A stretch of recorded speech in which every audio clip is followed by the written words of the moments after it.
บางอ่อนเที่ยวนี้ไอ้จำจากจองเที่ยวหน้าจะมาหาใหม่ชีวิตของอ้ายเซ่อเฟ้อโดยสารมันคือทหารใจเป็นด้วยความจำใจอ้ายบ่อยากหนีแต่มีหน้าที่พาไปโปรดจงคิดเห็นใจโชเฟอร์สายไทยโดยสารโอ้ใจหนุ่มโดยสารสายไทยบ่เคยเปลี่ยนไปฮักเดียวฮักเจ้าด้วยใจถ้าอายต้มตัวขอให้อายมีอันเป็นไปนี่คือสัญญาหัวใจจากสายผู้หมายหายามโดยสารเพื่อนจากบ้านลำพองใจอายสุภาพงเกิดสังหรณ์ในหัวใจคิดไปโลเลยามใจอันน้องมีไหม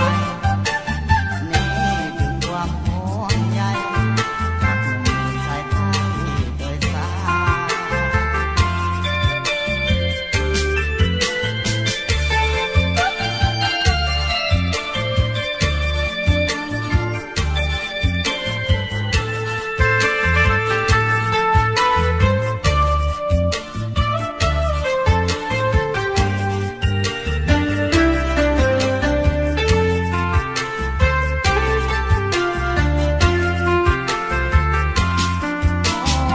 ใจหนุ่มโดยสารสายไทยก็เคยเปลี่ยนไปฮักเดียวฮักเจ้าด้วยใจถ้าอายต้มตัวขอให้อายมีอันเป็นไปนี่คือสัญญาหัวใจจากสายผู้หมายหายามโดยสารเพื่อนจากบ้านลำพองใจอายสุดาบนเกิดสังหรณ์ในหัวใจคิดไปโลเลยามใจอันน้องมีไหมนี่คือความห่วงใยจากหนุ่มสายไทยโดยสาร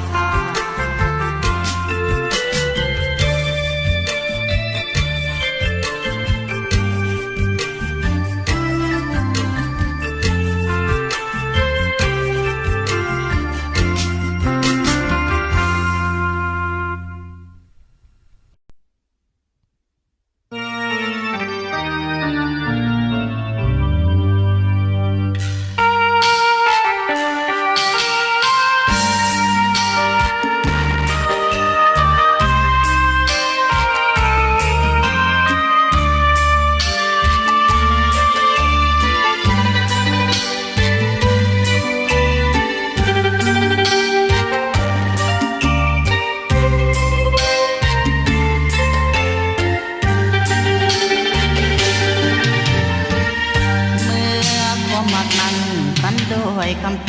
งเมื่อสามจึงได้แทรกแซงแยกแบ่งสิ่งหาเขาไปทักของเขาเผาพันด้วยกองไฟเหตุผลก็มันง่ายง่ายผู้ใหญ่ของน้องทางการอายเสียใจที่เกิดมาจน